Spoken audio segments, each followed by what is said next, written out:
یہ کائنات، یہ کہکشاں اور یہ سیارے کیسے وجود میں آئے، اور یہاں زندگی کی شروعات کیسے ہوئی، انسانوں کے لیے ہمیشہ سے ایک پرسرار سوال بنا رہا ہے۔ مگر اس سے بھی اہم سوال یہ ہے کہ اس زمین پر پانی کہاں سے آیا، وہ پانی جو زندگی کی بنیاد ہے۔ اللہ تبارک و تعالیٰ نے اپنے مقدس کلام میں فرمایا ہے، ہم نے ہر زندہ چیز کو پانی سے پیدا کیا ہے، یعنی ہر جاندار، ہر پودا، ہر ذرے کی زندگی پانی سے جڑی ہوئی ہے۔ مگر ہم نے کیا کبھی سوچا ہے کہ پانی کی ابتدا آخر کہاں سے ہوئی، اور پانی کی وہ پر اسراریت کیا ہے جو اسے دوسرے ماداؤں سے الگ بناتی ہے۔ سائنس کہتی ہے کہ کروڑوں اربوں سال قبل جب ستارے اور گلیکسیز بننے لگے تو تب ہائیڈروجن اور آکسیجن جیسی گیسز کے ملاپ سے پہلی بار پانی کے مالیکیولز بنے تھے۔ کچھ سائنسدان کہتے ہیں کہ دراصل زمین پر پانی ایک عظیم الجسامت شہاب ثاقب کے ذریعے آیا تھا جو برف سے بھرا ایک خلائی پتھر تھا اور کروڑوں سال قبل ہماری زمین سے ٹکرایا تھا، جبکہ کچھ تھیوریز بتاتی ہیں کہ زمین کی گہرائیوں سے پانی ابل کر سطح پر آیا اور یہاں سمندر کی پیدائش ہوئی۔ پری فلڈ سیویلائزیشنز پر ریسرچ کرنے والوں کا یہ کہنا ہے کہ دراصل ہماری زمین پر آج 70% سے زائد موجود پانی، یعنی یہ بڑے بڑے وسیع سمندر، یہاں کبھی موجود ہی نہیں تھے۔ ہزاروں سال قبل جب نوح علیہ السلام کے زمانے میں سیلاب آیا تو زمین و آسمان کے راستے کھول دیے گئے اور پوری سرار پورٹلز کے ذریعے پانی ہماری اس زمین پر آیا تھا، جس سے 7 سمندروں کا وجود ہوا۔ پانی صرف ایک عنصر نہیں، یہ وقت کے ساتھ چلتا ایک راز ہے جو ماضی کی گہرائیوں میں بھی اور مستقبل کے ذرے میں بھی موجود ہے۔ قرآن کی زبان میں یہ ایک نشانی ہے، کیونکہ یہ پانی مٹی کو زندہ کرتا ہے، دل کو نرم کرتا ہے اور جسم کو پاک کرتا ہے۔ قدیم دور سے ہی بے شمار مذہبی رسم و رواج میں پانی کا استعمال ہوتا آیا ہے۔ قدیم مذاہب کا یہ عقیدہ تھا کہ خدا پانی پر موجود ہے۔ اسلام میں بھی کہا گیا ہے کہ اللہ کا عرش پانی پر تھا۔ پانی کبھی کسی قوم کے لیے عذاب بن کر آیا تو کبھی انسانیت کے لیے نعمت بن کر۔ یہ عذاب کبھی دنیا نے طوفان نوح کی شکل میں دیکھا تو کبھی یہی پانی زمزم کی برکتوں کا ذریعہ بنا۔ زمزم دراصل کوئی عام پانی نہیں، یہ ایک ایسا پانی ہے جو ہزاروں سال سے مکہ کی سرزمین سے بغیر کسی رکاوٹ کے مسلسل بہہ رہا ہے۔ نہ اس کی روانی میں کبھی کمی آئی، نہ اس کی تاثیر میں کمی ہوئی۔ یہ پانی اس لمحے کا معجزہ ہے جب حضرت ہاجرہ علیہ السلام اپنے بچے اسماعیل کی پیاس بجھانے کے لیے صفا اور مروہ کے درمیان تڑپ رہی تھی، تب اس معصوم اسماعیل کے قدموں کی رگڑ سے اللہ نے اس مقدس پانی کو جاری کیا تھا۔ سائنس آج تک یہ نہیں جان پائی کہ مکہ کے ایسے بنجر صحرا کے درمیان یہ پانی کہاں سے آتا ہے اور مسلسل اتنا صاف و شفاف پانی کیسے بہتا ہے۔ ایمان والوں کے لیے یہ اللہ کی طرف سے ایک نشانی ہے جس کا ہر قطرہ اپنے اندر ایک راز رکھتا ہے اور پینے والوں کو ہر بیماری سے شفا دیتا ہے۔ پانی کا تعلق صرف زمینی نہیں بلکہ آسمانی دنیا سے بھی مانا گیا ہے۔ مثلاً دنیا کے 2 عظیم دریا نیل اور فرات صرف زمینی دریا نہیں بلکہ ان کا تعلق جنت سے جوڑا جاتا ہے۔ لہٰذا نبی کریم صلی اللہ علیہ وآلہ وسلم نے ارشاد فرمایا ہے کہ سدرۃ المنتہا جو کہ اللہ کے عرش کے قریب ایک درخت ہے، اس کی جڑ سے 2 ظاہری اور 2 باطنی نہریں نکلتی ہیں۔ جب حضور پاک صلی اللہ علیہ وآلہ وسلم معراج کی رات وہاں تشریف لے گئے اور اس درخت کو دیکھا تو جبرائیل امین سے دریافت کیا کہ جبرائیل یہ باطنی اور ظاہری نہریں کیا ہے؟ اس پر حضرت جبرائیل علیہ السلام نے فرمایا کہ باطنی نہریں جنت سے جاتی ہیں اور ظاہری نہریں دنیا میں گرتی ہیں جو دریائے نیل اور دریائے فرات ہے۔ ظاہر ہے کہ سدرۃ المنتہا کا وہ درخت ہماری زمین سے اربوں خربوں نوری سال کے فاصلے پر کہیں کسی آسمانی دنیا میں موجود ہے، لیکن اس کی جڑ سے نکلنے والا پانی نیل اور فرات کی شکل میں ہماری اس زمین تک کیسے پہنچتا ہے؟ ممکن ہے کہ سدرۃ المنتہا سے نکلنے والی وہ نہریں اس دنیا میں ایک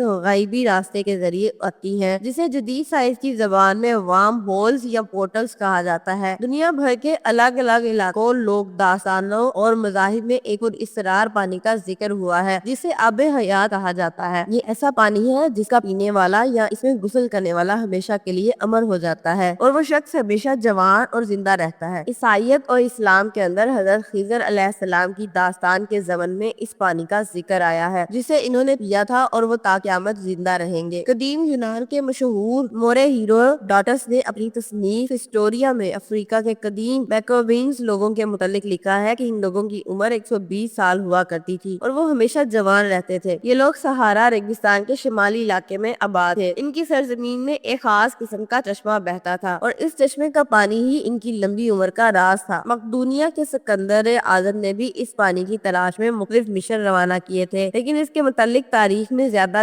جانکاری نہیں ملتی ہے۔ البتہ یہ کہا جا سکتا ہے کہ واقعی جنوبی ایشیا کے کچھ علاقوں میں قدیم دور میں کچھ ایسے چشمے موجود تھے جس کے پانی میں لوگوں کو جوان رکھنے اور لمبی عمر بخشنے کی صلاحیت موجود تھی۔ جاپان کے ایک مشہور محقق ڈاکٹر ایموٹو نے پانی پر ایک ایسا ایکسپیریمنٹ کیا تھا جسے سائنسدانوں کو چونکا کر رکھ دیا۔ دراصل ڈاکٹر ایموٹو کا ماننا تھا کہ پانی صرف ایک بے جان مادہ نہیں ہے بلکہ یہ ایک ریسیور ہے جو انسانوں کی توانائی، احساس، جذبات اور الفاظ کا اثر لیتا ہے۔ انہوں نے ایک ریسرچ میں پانی کے کچھ سیمپلز لیے اور انہوں نے مسلسل کئی دنوں تک ان سیمپلز پر الگ الگ الفاظ کہے۔ مثلا ایک سیمپل پر روزانہ I love you، I like you اور I can't live without you جیسے الفاظ بار بار بولے گئے۔ دوسرے سیمپلز پر روزانہ I hate you، you are very dirty اور I leave you جیسے الفاظ بار بار دہرائے گئے، جبکہ تیسرے سیمپل کو بالکل اگنور کیا گیا۔ چند دنوں بعد جب ان تینوں قسم کے پانی کو مائکروسکوپ سے دیکھا گیا تو ڈاکٹر ایموٹو حیران رہ گئے۔ جس پانی پر اچھے اچھے الفاظ بولے گئے تھے اس پانی کے کرسٹلز بہت خوبصورت اور اٹریکٹیو بن گئے تھے۔ وہ پانی جس پر برے الفاظ کہے گئے تھے اس پانی کے کرسٹلز بہت بدنما اور بدصورت بن گئے تھے، اور جس پانی کو اگنور کر دیا گیا تھا اس کے کرسٹلز میں کوئی بدلاؤ نہیں آیا تھا۔ اس ریسرچ کو مزید ایک ایرانین سائنٹسٹ نے آگے بڑھایا۔ اس نے کچھ یوں کیا کہ جس مقام پر کوئی شخص قرآن پاک کی تلاوت کر رہا ہوتا وہاں پر وہ پانی کی بوتل کو رکھ دیتا، اور جب اس سیمپل کو مائکروسکوپ میں دیکھا جاتا تو ان کے کرسٹلز نہایت ہی خوبصورت شکل اختیار کر لیا کرتے، یعنی یہ پانی پازیٹیو اور نیگیٹو الفاظ اور وائبریشنز کو آبزرو کرتے ہیں، ساتھ ہی یہ موسیقی، پیار، نفرت اور جذبات کا بھی سامنا کرتے ہیں۔ جب پانی پازیٹیو وائبریشن سے ہو کر گزرتا ہے تو وہ اپنے آپ میں ایکسٹرا آرڈنری ہو جاتا ہے۔ مختلف ائمہ اور صوفیہ کرام اپنے عملیات اور وظیفوں میں پانی کے اسی غیر معمولی طاقت کا استعمال رقیہ کے لیے کیا کرتے تھے، جس میں مختلف بیماریوں کے لیے مختلف آیات اور کلمات پڑھ کر پھونکا جاتا ہے، اور اس پانی کو پی کر اس سے نہا کر بیماری سے شفا یابی حاصل کی جاتی ہے، جسمانی بیماری ہو یا روحانی بیماری۔ کرسچن ایٹی میں ایک سزم کے عمل میں بھی ہولی واٹر کا استعمال ہوتا ہے، جسے پوزیسو شخص پر چھڑکنے سے اس کے اندر موجود شیطانی اثرات دور ہو جاتے ہیں، کیونکہ شیطان کو آگ سے بنایا گیا ہے جو اس مقدس پانی کے چھڑکاؤ سے بھاگ کھڑا ہوتا ہے۔ انسان کا سلیوا یعنی لاب